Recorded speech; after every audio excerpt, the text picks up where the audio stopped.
And what President Kennedy said was, we choose to go to the moon and do other things. Not because it's easy, but because it's hard. The cost of failure is much higher than the cost of scrubbing. We have an obligation to get this right. This is a whole new vehicle, a whole new technology, a whole new purpose of going back to the moon in preparation to go to Mars. And yes, it's hard.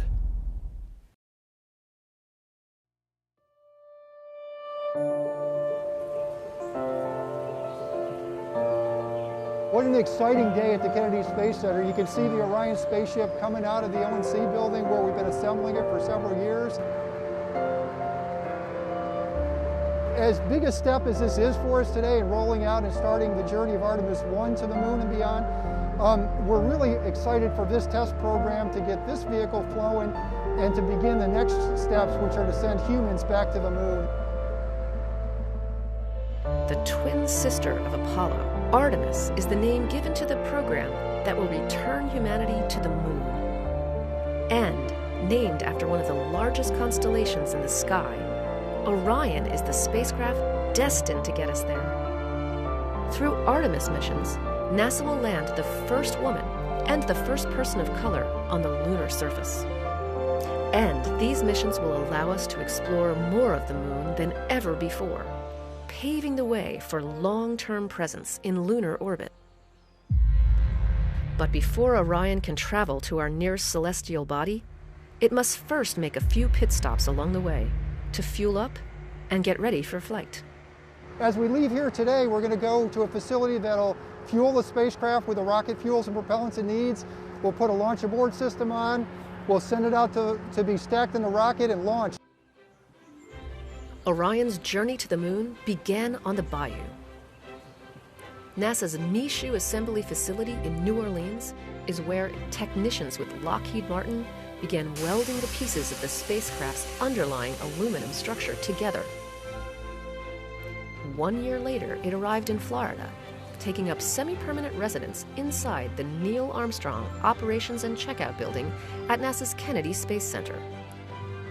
Engineers and technicians will spend the next years working almost around the clock, outfitting Orion with thousands of components and pushing the capsule through several rounds of rigorous testing as teams prepare for its flight around the moon.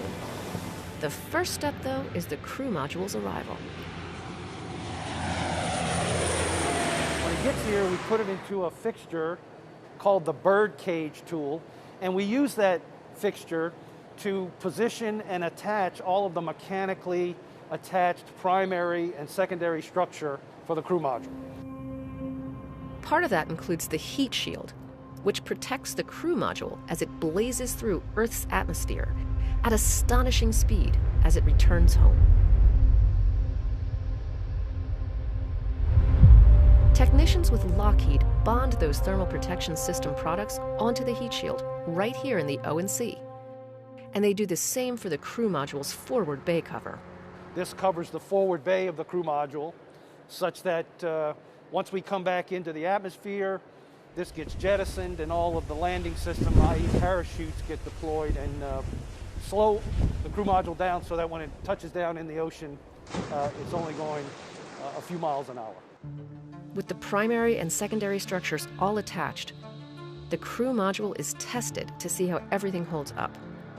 Orion is pressurized, stressing the welds to ensure they'll hold up under the proper loading. Afterwards, non-destructive evaluation of those welds is conducted to check for any voids or cracks. Once the structure is deemed strong enough, the crew module is moved just a few spaces down into the ONC's clean room for its next round of integrations.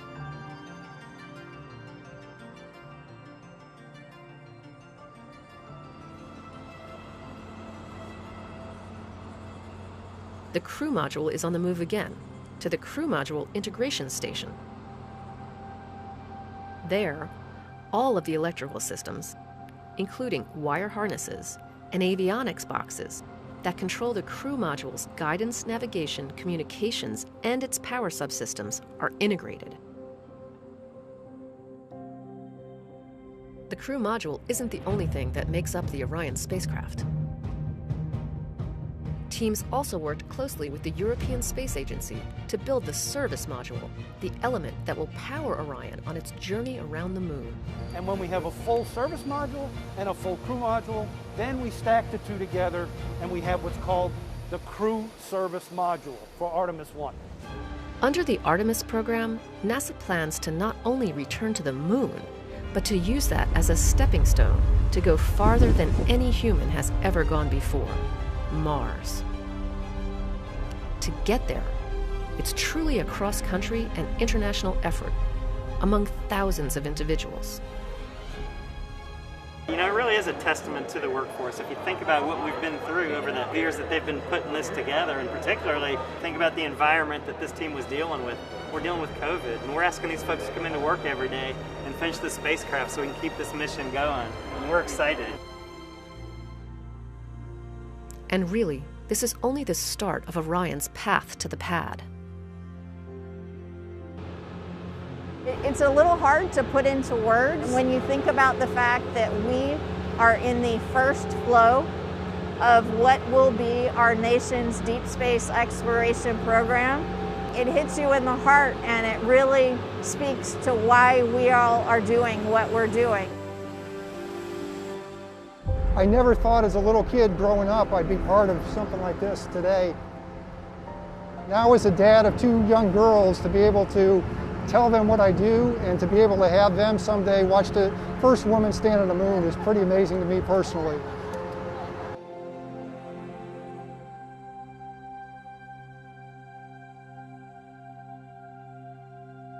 NASA is preparing for a journey back to the moon.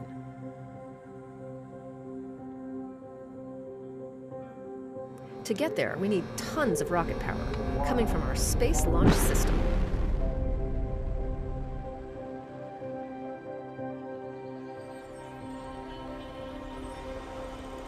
It all started in Promontory, Utah, where Northrop Grumman manufactured each of the segments that make up the rocket's boosters. After a 10-day cross-country journey, the booster segments were delivered to Kennedy Space Center's Rotation, Processing, and Surge Facility, or RPSF. If this all sounds familiar, that's because it's the same facility that was used to process shuttle booster segments, which all came from Utah. Then they're ready to go to the iconic Vehicle Assembly Building, or VAB, where the rest of the motor segments are assembled and stacked on top of the mobile launcher. This vehicle, of course, it's produced all across the country.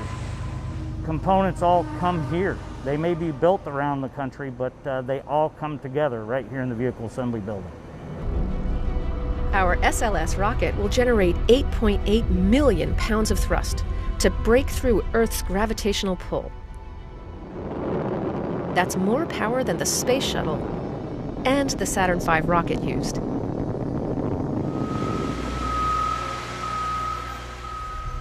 Teams with NASA's Exploration Ground Systems are responsible for assembling the boosters that will house the majority of that power. The twin solid rocket boosters, made up of 10 total motor segments, will stand nearly 17 stories when fully stacked. First, teams will inspect and prep the hardware. Next, they're ready to start stacking the segments, a process that takes time, patience, and a steady hand. Once we have everything done in High Bay 4, we pick up the segment with the 325 crane, pick it up over the 16th floor crossover to where you see it now, and we begin stacking the segments. Each segment, we lift over the 16th floor crossover and stack it. Once we stack it, we put it on top of the segment below, and we put about 177 pins all the way around the whole thing to attach each segment. And the pressure to perform the operation flawlessly can test the team's nerves. There's a tremendous responsibility involved with processing flight hardware like this. It's nerve-wracking at times, but it's exciting.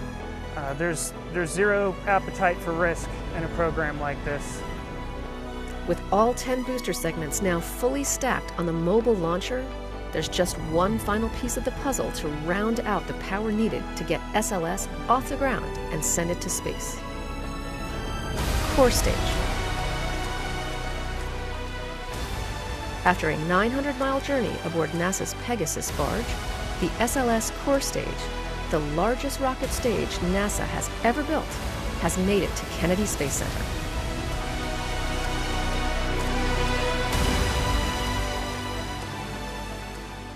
Standing an impressive 212 feet tall and weighing a whopping 188,000 pounds, the core stage came all the way from Stennis Space Center in Mississippi. The core stage went through round after round of rigorous testing, including what's called its Green Run series. The successful final test resulted in some big emotions from the team.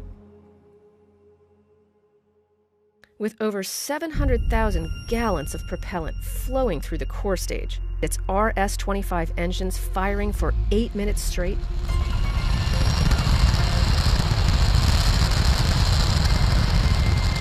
the series involved 8 rounds that looked at systems individually before culminating in pure power. Following its arrival at Kennedy, teams moved the core stage into the VAB, where it was lifted by a crane and placed in between the twin solid rocket boosters.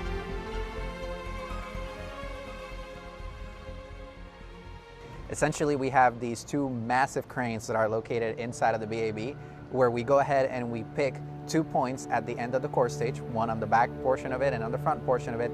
We lift it up to the point where we're able to transition it from a horizontal position over into a vertical position, and then essentially bring it way up to the top of the vehicle assembly building and cross it over into High Bay 3. NASA's largest rocket stage, now fully integrated with the twin boosters, is ready to get Orion off the Earth. But it will take one more critical component to give the capsule that extra push it needs to journey tens of thousands of miles beyond the moon. With just a single RL-10 engine, the Interim Cryogenic Propulsion Stage, or ICPS, will provide over 20,000 pounds of thrust to send Orion on the ride of a lifetime. To connect the ICPS with the rocket stack, teams next added the launch vehicle stage adapter to the core stage, followed by the ICPS. But before the spacecraft can be attached to the rocket, teams will conduct a series of tests to ensure all of SLS's components communicate properly with one another, plus the ground systems equipment, the launch control systems, and its software. Adding to the challenge, those methods for testing have changed significantly since the days of the Apollo program. Initially built in the 1960s to house assembly of the Saturn V, the VAB has undergone some major modifications to support several different kinds of rockets and spacecraft, whether they're going into low Earth orbit or venturing to deep space.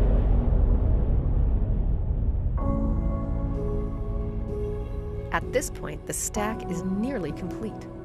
All that's missing is the spacecraft itself.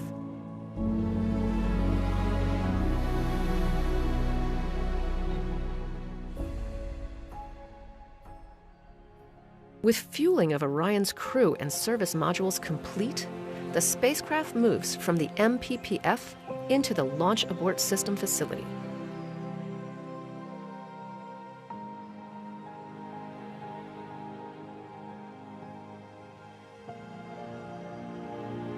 In July 2019, teams completed a critical test, the Ascent Abort 2 flight test, to validate the Launch Abort System works as expected.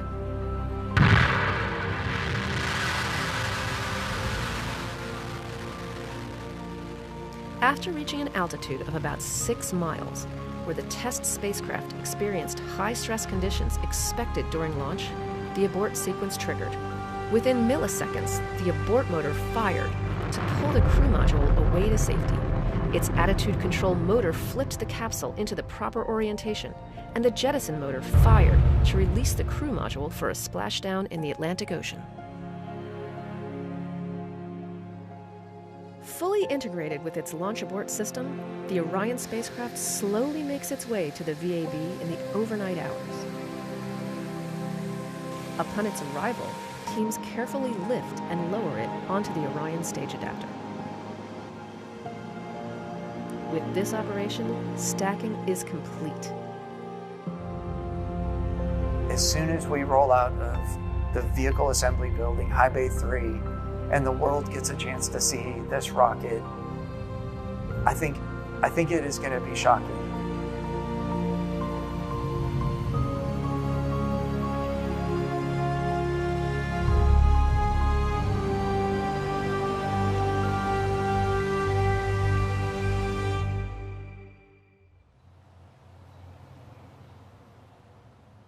Every single vehicle that has carried humans beyond the bounds of low Earth orbit has undergone integration and testing in that vehicle assembly building. The Space Launch System, mated with the Orion spacecraft, will continue this proud tradition. NASA took a giant step toward returning humanity to the moon. The fully assembled Space Launch System rocket and Orion spacecraft for the Artemis I mission made its debut outside the massive vehicle assembly building. We've seen the mobile launcher outside, and it's massive, but now add an over 300-foot rocket on top of it, it's just going to be amazing. Charlie Blackwell Thompson oversees the launch countdown, ultimately providing the go for launch. Entity, launch director, representing this team and all the men and women that have worked to make this day happen, I proudly give you a go to roll the Artemis launch vehicle to the pad. Once outside, the rocket began its nearly 4-mile journey to the pad, riding atop a 6.6 million-pound crawler transporter, which was originally constructed to transport the Apollo moon rocket. Now NASA's new moon rocket is making the same journey the Saturn V took 50 years ago. It is amazing to see the culmination of all of this work of many years, to have a chance to then now see their work going over to the pad and then launching to go to the moon.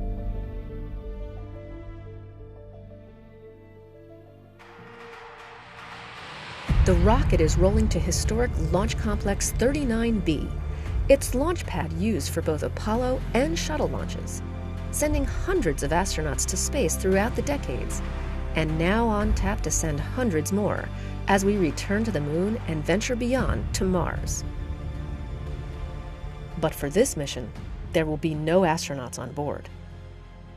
Before the uncrewed Artemis I stack can launch to our nearest celestial body, it has to travel to the pad for a wet dress rehearsal.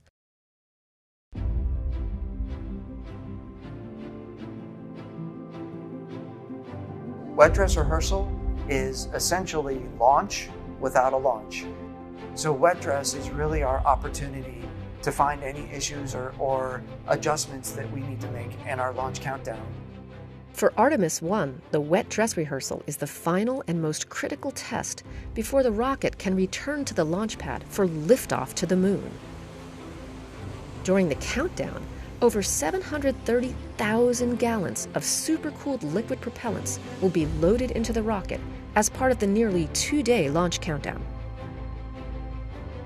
Wet dress is the biggest milestone we have aside from launch, because that means that the rocket is now put together and then it tells us the rocket is ready to go for launch. Behind that wet dress rehearsal is a launch team made up of hundreds of engineers monitoring each system of the 320-foot-tall Artemis I rocket and capsule. Sitting in firing room 1 is the core launch control team, monitoring hundreds of launch commit criteria to ensure the ground systems and flight hardware are ready for launch. Now you would think that launch control team in firing room 1 is it, that's all you need. We have an expansive support team across really the entire NASA enterprise that is supporting us on launch day. And that support spans the entire nation, from additional systems engineers sitting in Kennedy's Firing Room 2, to the flight control team at Johnson Space Center in Houston, to the contractors responsible for designing and building each segment of the rocket and capsule. this team is really shaping up to be a great, very skilled and ready to operate and execute launch for Artemis I. With the Artemis I launch team now fully certified and the wet dress rehearsal complete, SLS and Orion are ready for their final pit stop, returning to the VAB before venturing back to Launch Pad 39B for liftoff.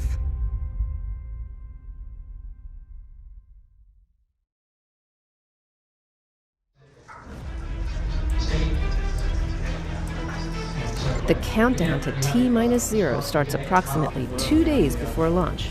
Teams inside the Launch Control Center have been working around the clock, powering up each section of the rocket and configuring the launch pad to support the 8.8 million pounds of thrust our moon rocket will generate at liftoff. As our 0 hour approaches for the Artemis generation, we do have a heightened sense of anticipation. We've noticed just the overall mood and focus within the team is definitely a positive one. Over the past few years, teams have put in thousands of hours, performing simulations and rehearsals to ensure that they are ready for this moment.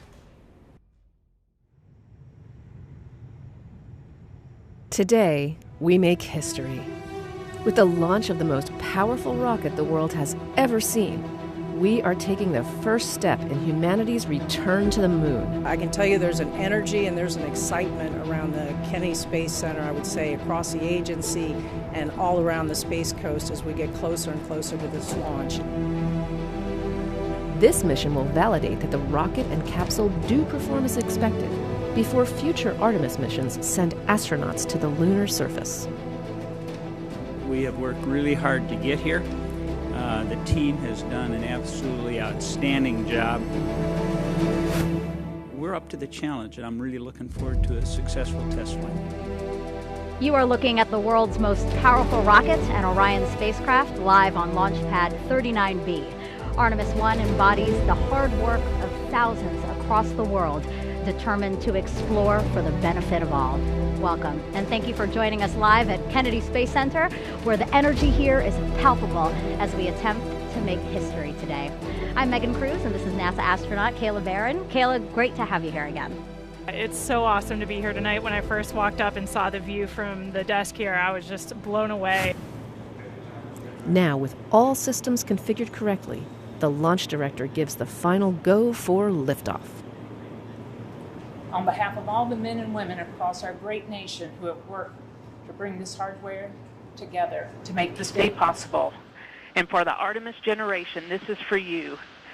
At this time, I give you a go to resume count and launch Artemis I.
And here we go.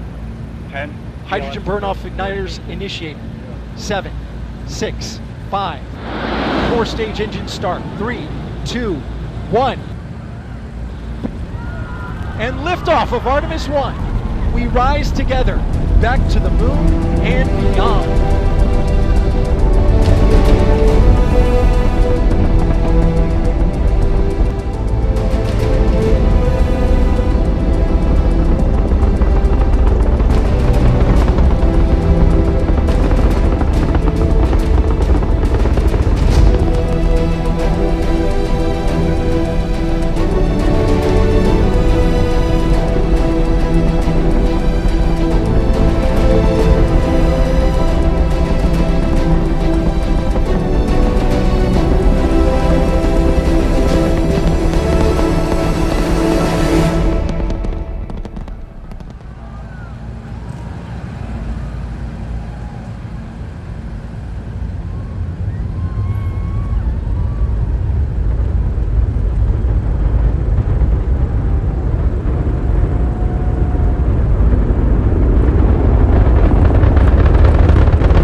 Well, if you're just joining us, welcome to NASA's Kennedy Space Center, where we just watched Artemis I launch, our first step towards our next adventure into deep space.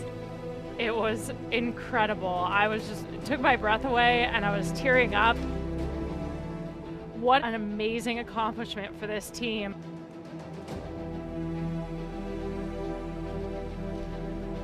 So you guys know I have talked a lot about appreciating the moment that you're in.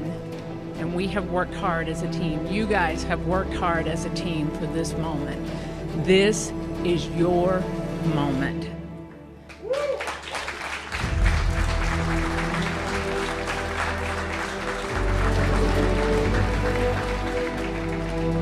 With Orion off the ground, Mission Control in Houston takes the reins. The successful launch of SLS is just the beginning. Orion will spend the next several weeks journeying around the moon, sending flight data back to teams here on Earth for real-time analysis.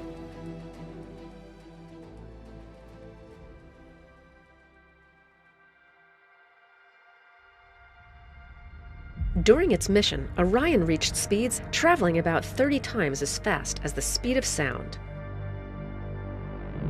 This dramatic video of the Earth-Moon transit that took place showed and punctuated the fact that we were pressing away from our home planet to a distance of some 268,000 miles away from Earth, further than any human-rated spacecraft had ever traveled. For a spacecraft designed to return humans to Earth, eclipsing the mark set by the Apollo 13 vehicle back in 1970.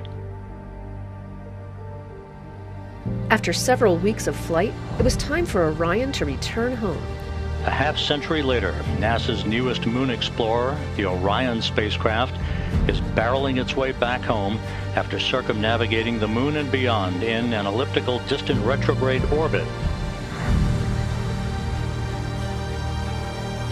Now less than 2 hours away from splashing down in the Pacific Ocean west of Baja California to complete its shakedown mission.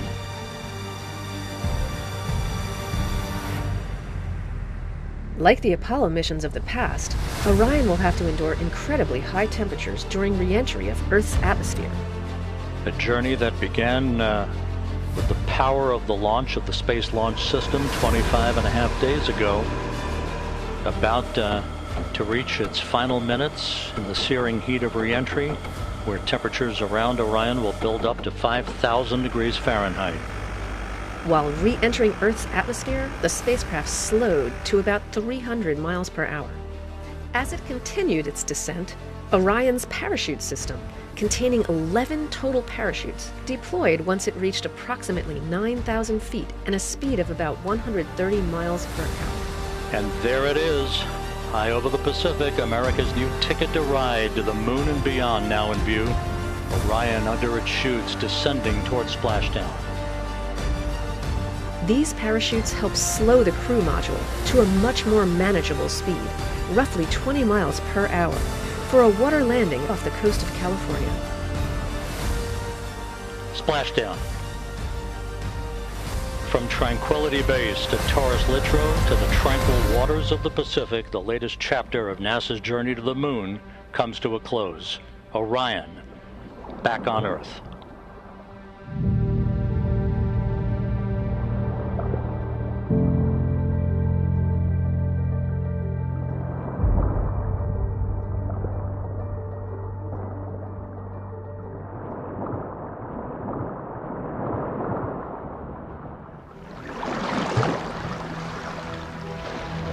When Orion was deemed safe to approach, team members jumped into the water and attached hardware that steadied the capsule.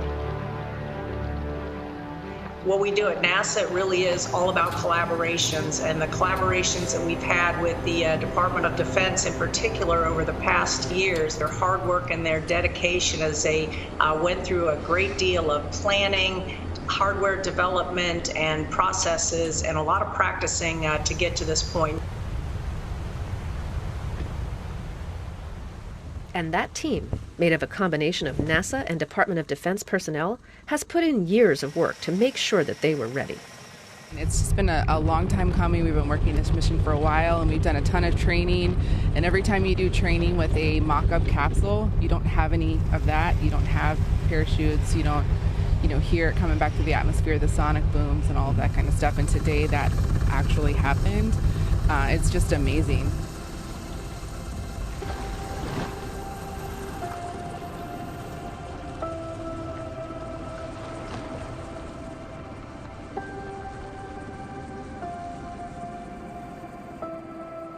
This mission, this spacecraft and this team exceeded all expectations. For the last 25.5 days, we've been every day looking ahead to the next flight to see how we can improve on where we are today so that we can fly a safe and successful mission with our astronauts next time around. Once stabilized, the team secured the spacecraft with hardware and rope assemblies and towed it to the Navy ship. The dive team then connected Orion to a series of ropes from inside the back of the ship, known as the well deck, to safely and securely pull the capsule inside.